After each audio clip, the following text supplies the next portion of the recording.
Hello. I attended IBW because I needed something new in my life.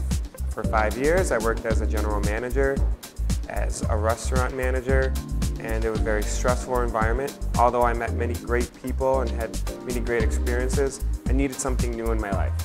IBW offered me that. They had an aesthetics program where I was able to work with skin, waxing, and makeup, where I could make a change in someone's life the way how they feel and how they perceive themselves. And so I thought that would be a great way to start my career. The learning experience was more of a boutique style learning. The classrooms were smaller, so the teachers were able to give us more attention. They were very attentive to us. I left not just learning about the service that I was going to offer, but also I left with having the feeling of stress-free environment, how to respect others. So you learn a lot more than just what the education has to offer. And that is why I would say it's a good idea to come to IBW.